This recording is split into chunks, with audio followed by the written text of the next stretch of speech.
A very good afternoon, my dear viewers. My name is Joseph Kamau, and this is Younib TV at 1. Now, after an autopsy indicated that Joash Ombati died from his gunshot wounds, his family is demanding justice for their loved one, who was shot during the Mombasa County Gen Z protests.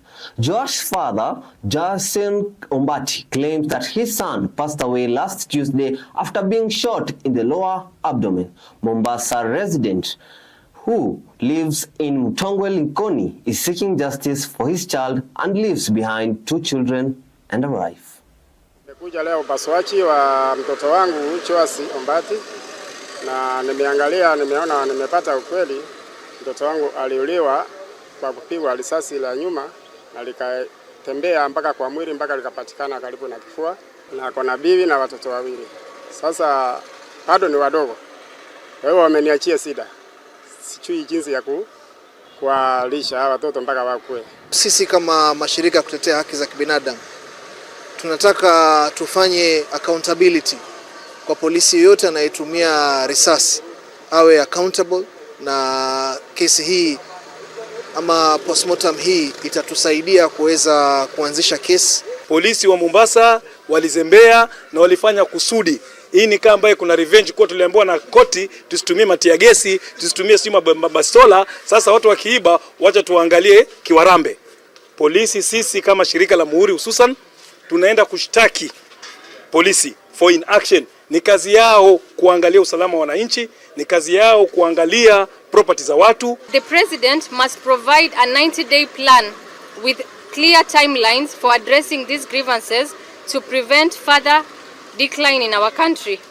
The multi-stakeholder response team in Mombasa remains committed to supporting the peaceful protesters and working towards a more just and equitable Kenya. On to the next story. Law enforcement officials have been urged by ODM leader Raila Odinga to act swiftly and apprehend thugs posing as Gen Z demonstrators. The former Prime Minister said in a statement on Wednesday that the turmoil that was observed was sponsored and was unlike anything that had been seen since members of the Gen Z began taking to the streets. The Azimio coalition has demanded the resignation of President William Ruto and gone on to accuse the state of employing the goons to foment the mayhem witnessed.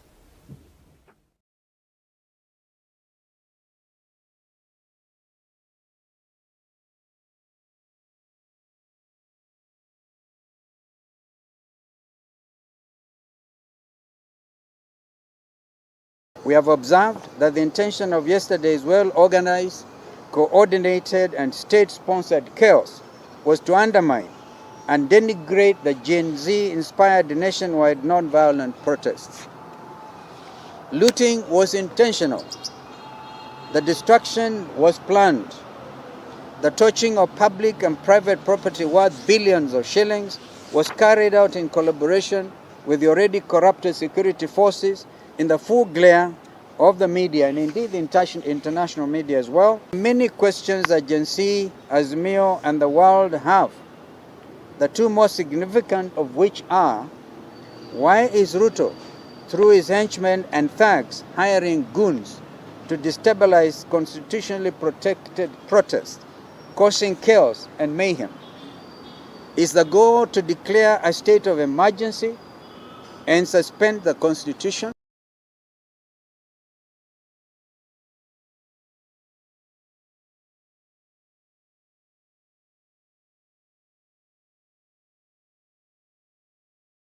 We are aware that this bill has been sitting on Ruto's desk for days now, and the Kenya Kwanza dictatorship is reluctant to sign it into law. As a coalition, we call out to Ruto and demand that he assent to this essential bill that allows citizens to hold their representatives in the legislature accountable. Finally, it is time for Ruto to take responsibility for all his actions. He has blood on his hands, and he should go to allow for a smooth transition of power.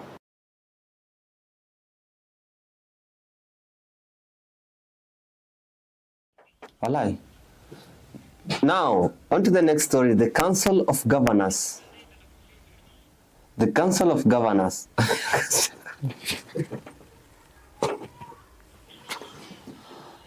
The Council of Governors have joined a host of public officials who have rejected the proposed pay rise by the Salary and Remuneration Commission (SRC). Public Service CS Moses Kuria, who has reaffirmed that there will be no salary increment for all civil service as government seeks to tighten austerity measures. Here is the report. In consultation with the National Treasury, SRC hereby freezes the upward review of salaries for all state officers and will review the advice for all other officers, taking into account the current realities of the economy, taking into account any contractual commitments and reduced budget so as to ensure affordability and fiscal sustainability of the public wage bill.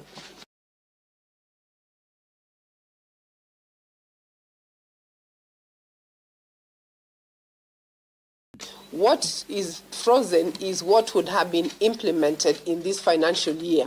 But we are now taking into account the fiscal constraint and the budgetary cuts that you are all aware that the government has clearly stated that there will be budgetary cuts. A number of MPs have come out strongly to support the position that SRC has always taken. And they have indicated that they are actually supporting a freeze. So to that extent, we take into account such views. It is good for us. It is what we have always fought for.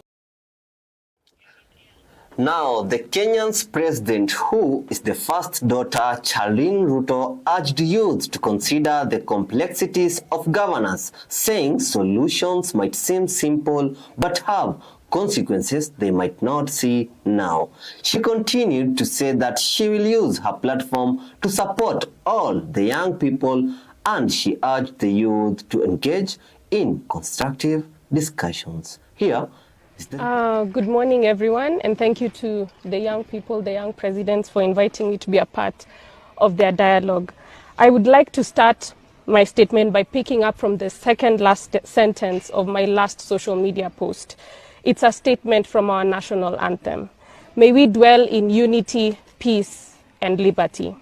Unity is what these 47 presidents of county student associations representing 100,000 plus young people from our TVETs, colleges, and universities have demonstrated today by coming together. What is unique about these groups is that they have created systems from having ward reps, constituency reps, cabinet secretaries, and these presidents. They are challenging themselves to understand how leadership and governance works, because in the next few years, they are the next MPs, the next CEOs, the next founders of organizations. Each one of these young people has put behind their own individual ambitions and desires to combat challenges facing their counties, such as quality education, arts, sports and talent promotion, mentorship, and the like. They are organized and have come together with one accord, in common bond, united. I know this because I have interacted and worked with some of you for the past year or so, and I'm very proud of your achievements thus far. Peace is something that has been far from us in recent days. It is something that we are praying for and leading the front in attaining as young people. This is why we stand against the particular protests that have shown no leadership from young people, but rather a push from dark forces to create chaos in a country that we so love. Looted businesses and many days of operation lost for profit-making organizations and community-oriented companies are so disheartening. One of the ways out of poverty is entrepreneurship and business, something we're encouraging our young people to engage in, and something we have to strongly safeguard. I mean, how else will plenty be found within our borders? Liberty is our expression of freedom. We have freely used our voices and platforms to be a part of current affairs. I say we, because I stand before you today, not just as the president's daughter, but as one of you, a young Kenyan passionate about our country's future. Now we are going for a short break. We'll be back with more news updates.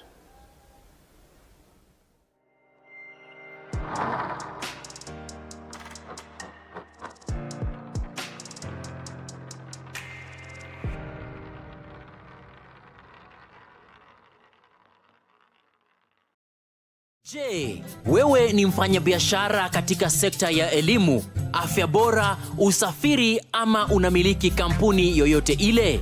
Ungependa kupata fursa ya kutangaza biashara yako ili kuwafikia wateja zaidi? Usikonde. Runinga ya Younib inakupa fursa ya kupeperusha matangazo kuhusu bidhaa na huduma unazotoa kwa bei nafuu. Kwa maelezo zaidi, wasiliana nasi kupitia nambari za simu 0750344700 ama kupitia barua pepe marketing@younibtv.com. Jinyakulie leo. Younib TV, ever the best. You know what, good folks? This is the Coffee Talk, and I, one and only the grandpa. How do you merge motherhood with all this? At what point do you get time with your daughter? I have to say, motherhood is bittersweet. Welcome to the Younib TV. Thank you, sir. Thank you, Mr. Sage himself. Nini unaweza angalia useme ulifanya impact moja, let's say Kangeni, kama ni hapo Parklands, nakumbuka kuna time tuliekanga show moja ikajaa. And today in our coffee talk, as we enjoy our cup of coffee and unwinding the evening, there is a difference between being a cheater and a liar. Yeah. What's the difference? Well, the difference, there is a thin line between a cheater and a liar. Very good, people. This has been the Coffee Talk Show with the Grandpa. And you know what, good people? Life has solutions. It's only that we do not speak. And if we do, we fear. We have solutions. But sometimes when we get these solutions are distorted. Keep it here at Coffee Talk, where the conversation starts and never ends. Join me every Sunday from 5 to 6 p.m. for great conversation here at the Coffee Talk. Younib TV, ever the best.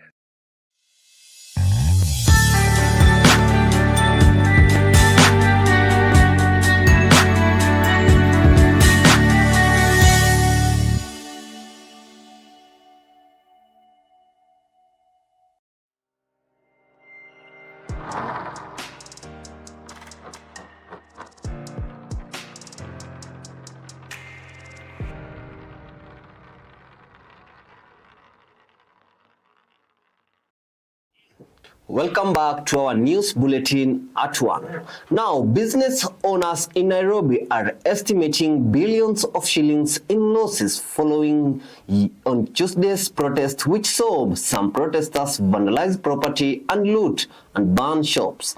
According to the Nairobi Business Community Association, the protesters who attacked their businesses were hooligans and goons paid to do so to disrupt their industry.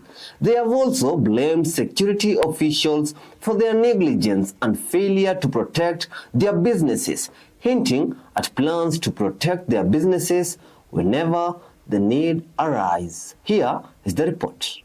Ukifika kwa barabara unakutana na hawa goons, wanakunyang'anya bodaboda na wanakunyang'anya mpaka parcel ya customer wako.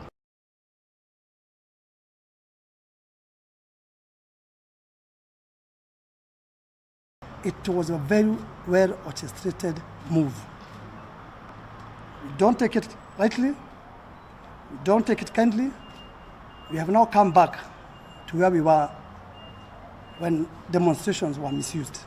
Some people wanatake advantage, wanakuja kutuibia, unafanya sisi tunarudi nyuma. So kwa hii nini maandamano waizi wengi ndio wako ndani sai. Because I don't understand how you can tell me my son who is a Gen Z can think of bringing coffins in town.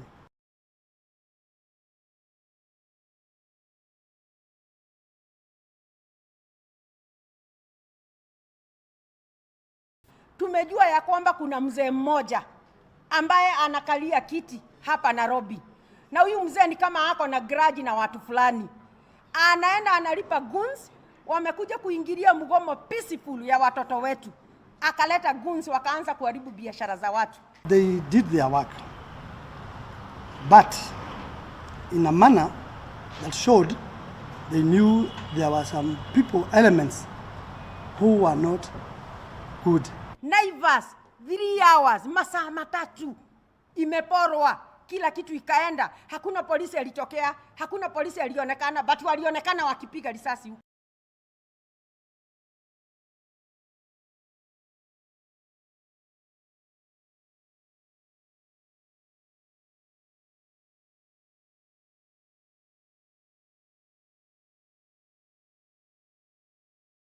Something fishy kati yale yalitokea jana, si wale waandamanaji. Angalia hapa unaona pamevunjwa, na hii si maandamano tena, hii sasa ni uuni ndio inaendelea. Aibu kubwa kumwona governor ni supervisor wa maandamano.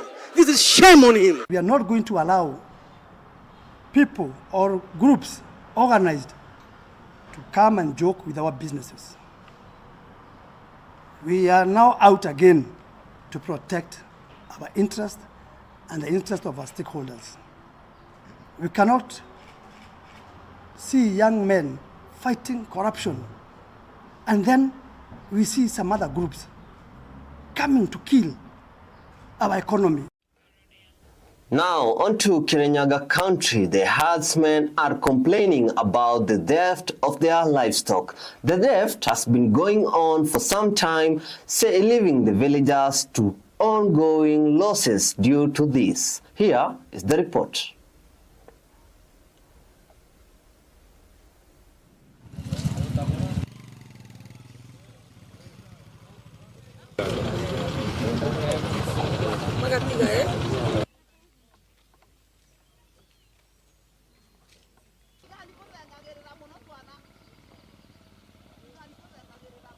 Usiku wa saa 8 usiku ndio tulipiga simu tukaambia ng'ombe ya ndugu yangu imeporwa na wezi na wanaichinja karibu na factory ya kahawa. Ndipo tukaenda tukafukuzana na watu walikuwa na gari aina Probox na inajulikana mpaka number plate, na tumeipeleka kwa polisi ndio tungojea uchunguzi. Tukiwa hatuna polisi hatuwezi fanya kazi vizuri, sababu tunatakiwa tuwe na askari tuwe tukienda nao usiku, kwa sababu hisi ukunja ukome. Kwa sababu ukiwa kuna watu wanapiga round usiku patrol, hakuna wizi unaendelea. Tulikuta ng'ombe ikilio imechinjiwa hapa, lakini wakora wakapotea, na tulipata namba ya hiyo gari. Hiyo gari ilikuwa na wakora, lakini ilipotea. Now, on to sports. The Kenyan national rugby 7th team Shujaa will depart for France on July 8th for the final training camp after holding the final training session at Kasarani Stadium. Here is the report.